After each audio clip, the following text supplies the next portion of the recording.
In the previous video I made, I said I was going to make like an entire video about like the cons of being a nurse extern. So tonight I'm here to give you that video. So I think we should start at the very beginning, when I first even like thought about being a CNA. My previous video I talked about how working in a nursing environment kind of exposes you to the realities of what it actually is. So my very first CNA job kind of did just that. In my junior year of high school, my mom actually suggested being a CNA or being a nurse tech, and she said that she felt like it would be a great foundation for me just to start out my career as a nurse. I didn't really know much about the role of a nurse aide, so I just did some research, and in my research it kind of looked like a cute little job.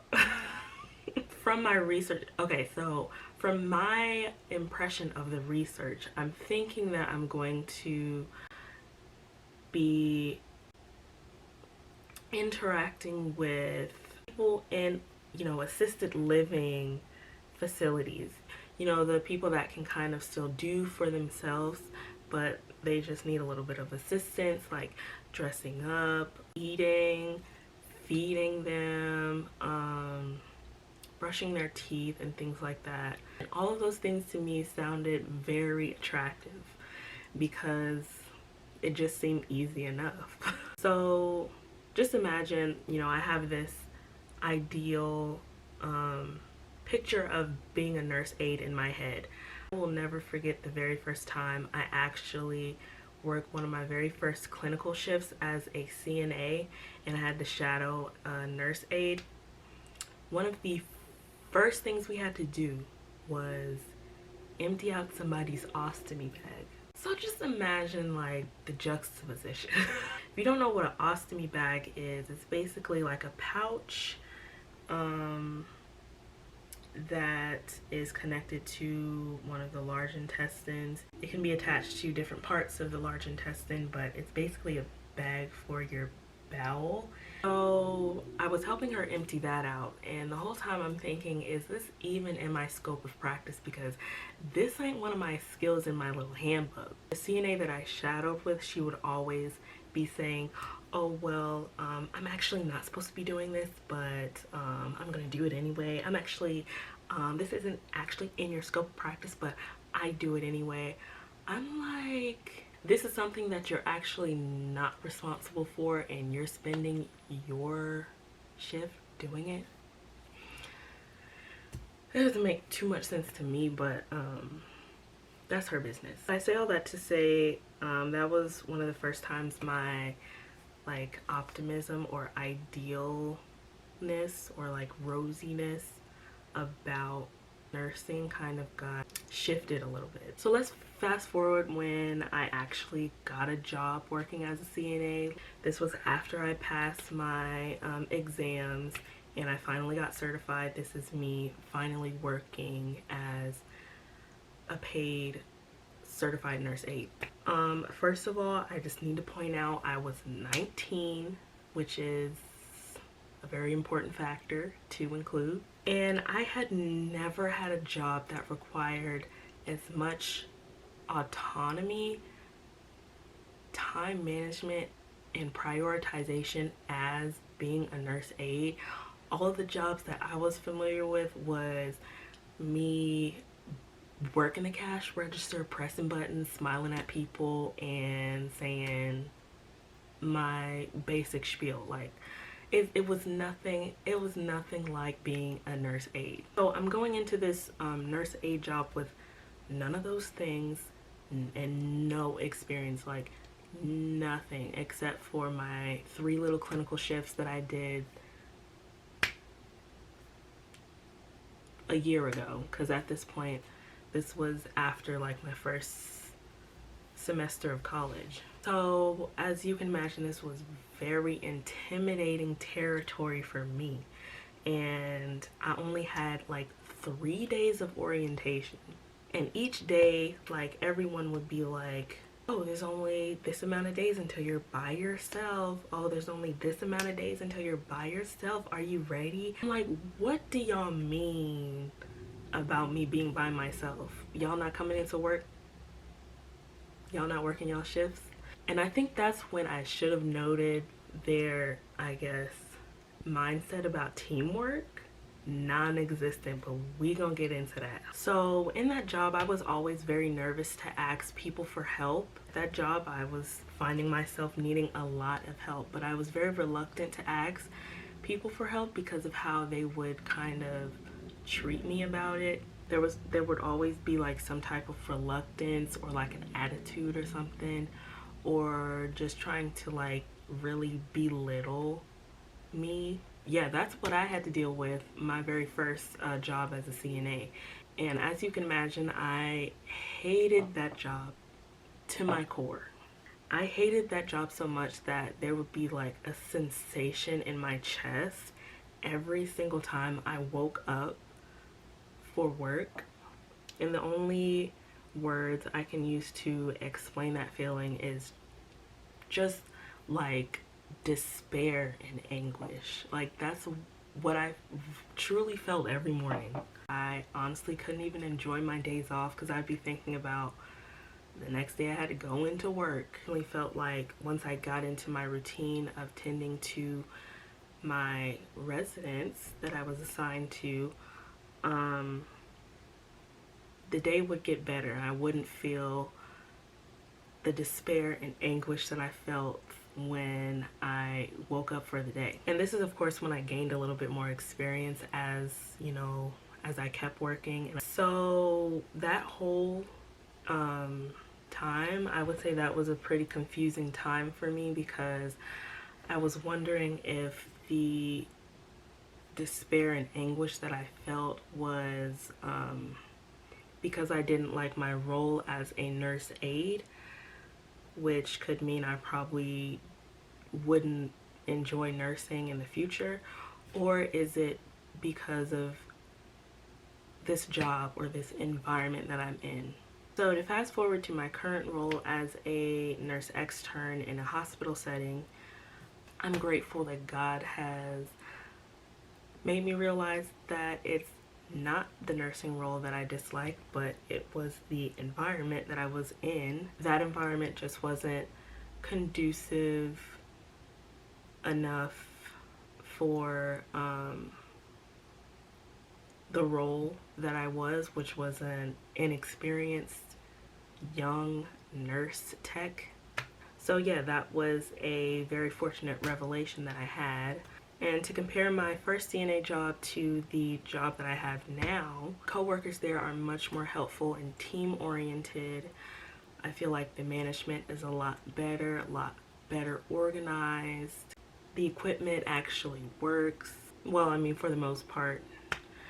And we actually have supplies. Now, even though I'm bragging about this new job that I have now, it's not to say that they don't have any setbacks, because they do. And one of them specifically is being understaffed. On days when we're very short on techs, I would get around 12 patients. And for me, that's kind of a lot, especially when you factor in like the level of care that that patient may need. Like they could be either independent, they could be minimal assist, maximum assist, they could need two people. It was just a lot. And you know it's even worse at night. One time during one of our morning huddles, the charge nurse for the night before had basically told us that one of the techs had found someone unresponsive. They tried to do resuscitation measures and that person like passed away. I think that was a consequence of staffing, definitely. And I feel like in this situation, staffing had a direct effect on the quality of care, because I feel like maybe if there were more people on the clock, somebody would have found him a lot sooner and would have been able to stabilize him. Now, I don't know all of the barriers that are keeping hospitals, I mean across the country, understaffed. but I feel like finances are a factor. It could have something to do with the vaccine mandate at my hospital specifically. Maybe nurses are just so tired during this entire pandemic, and I honestly can't even blame them, but I am honestly hoping for better days, praying for better days, hoping for better days in regards to staffing in the hospitals. So I found an article online that I feel gives a better perspective. It reads, "A confluence of issues have put strains on healthcare systems amid the ongoing pandemic, and they could lead to increased costs in 2022. In a new report, the firm highlighted how ongoing pressures in the healthcare labor market, which began well before the pandemic but have been exacerbated by it, are creating a costly shift for employers. After a short reprieve, the use of expensive contract labor for nursing has increased as COVID-19 cases have risen with the Delta variant. Many hospitals report that hourly wages for contract labor are up again, and in some cases to a higher level than during the surge seen in mid-2020. One thing different from the pre-COVID-19 shortage is the addition of experienced nurses burning out and retiring as a result of the intense workplace demand amid the pandemic. In addition, other healthcare workers, non-clinical workers in particular, are also in short supply. That includes those in environmental, housekeeping, and cybersecurity sectors. There are several factors compounding the shortage, including worker pay. It's far more financially rewarding for clinical workers to work as contractors rather than for hospitals, which is one reason hospitals are seeing increased costs. Another key factor in staffing shortages is the highly demanding and difficult work caused by COVID-19 and its surges. Vaccine mandates are another factor in worker shortage. This will undoubtedly lead to higher costs for everyone seeking healthcare, so we may see a rise in premiums in our hospital healthcare bills. Hospitals will have to throw a lot of resources to not only recruit and be competitive in their salaries, but also retain employees, which will lead to wage inflation. The needs of the aging U.S. population will keep pressure on labor needs, and as a result, Goldstein said, hospital margins. I think the last thing I want to touch on is safety, specifically nurse safety. Like in nursing school, you hear a lot about patient safety, patient safety, patient safety, but there is no talk about nurse safety. I mean, maybe there is, but it's just like a whisper. I think that there's a lot of people that believe that because nurses are on the front lines that they kind of sign up to put themselves in harm's way to uphold patient care, but I don't believe that that's true. I will never forget when this nurse walked up in Cracker Barrel when I used to work there. We don't gotta talk about that. She had a cast on, right? So she was here with it, with her cast. And somebody tapped her on the shoulder and was like, "Oh, what happened to your arm?" She said, "Oh, I got into an altercation with a patient." And the other dude talking about some, "Oh, I'm sorry to hear that. I guess that's just a part of the job." She talking about some, "Yeah, I guess." You guess that's a part of the job. You guess that's a part of the job. You are walking around here with an extremity that is temporarily immobilized because it's broken. And you think that's a part of the job? I'm sorry, it couldn't be me. In any type of situation that I feel like is a bit pre-assaultive, I'm leaving, period. So at this point my camera cut off, but I'm in the middle of talking about a situation in which I had to deal with an aggressive patient and how the nurse handled it. I'm like, of course you would delegate that task to me after this person is displaying all types of aggressive behavior. Of course you would delegate that task. Do you see how trifling people are, first of all? She must have seen the way I was looking at her, because then she was like, oh, I'm gonna help you, I'm gonna help you. I'm like, okay. So I go and get the pads and stuff. I go and get like the materials to pad up the bed. Tell me why when I went into the room, she was gone. If you're gonna help me, where are you? Where are you? Nowhere to be found. I have to go and look for somebody else, because I'll be damned if I'm in this room by myself. Come on now. So I go and get another tech, and she comes in the room with me and she helps me put the pads on this person's bed. This person really didn't feel like being touched at all, so we're doing our best not to touch this person. But this person's leg is like laying on like one of the last bed rails that I have to pad up. So I communicate with him and I'm like, sir, I have to put the pads on this side rail. Do you mind moving your leg so that I can put the pads on this bed? And y'all, he basically threatens to kick me in the face. And then he actually started lifting his leg up. And I was like, all right, let me back up and let me leave, because I'm not getting kicked in the face. Hello? I am not getting kicked in the face over this dude. So we have an entire inverse relationship of patient safety and nurse safety. I'm doing all I can to enact these seizure precautions and make sure in the case that he does have a seizure that he is protected with these pads on the side rails. But at what cost though? The cost of my own safety. That's the cost. Because let's imagine if this man had actually kicked me in the face and knocked me out. Y'all down to one tech on the floor, like y'all are already understaffed, and now I gotta go home because I got kicked in the mouth.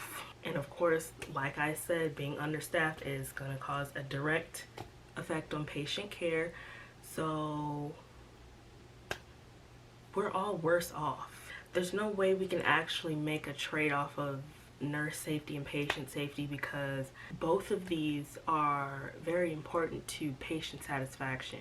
And honestly, I'm wondering like what would have even been the next step if I had actually gotten harmed in that situation. But yeah, in that situation, I just felt like no one really cared about what would have happened to me in that situation, especially the nurse that even delegated that task to me without thinking about what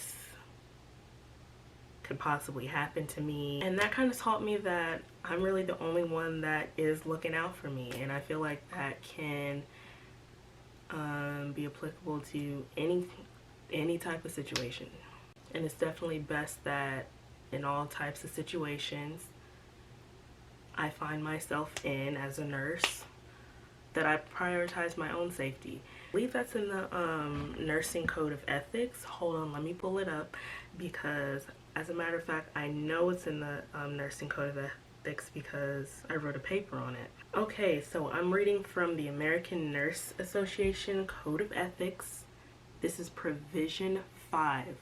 The nurse owes the same duties to self as to others, including the responsibility to preserve integrity and safety, and to maintain competence, and to continue personal and professional growth. I can't argue with the American Nurses Association people. I just can't. I really have nothing left to say. This was supposed to be a very clean bullet point type of thing, but it turned into something else, maybe a little rant. I think I got everything I needed to say off my chest. My battery is low, so I think I'm gonna end the video right here. If you like this video, you should like it, and subscribe for more if you want. And yeah, I'm gonna go to bed because I have a shift tomorrow.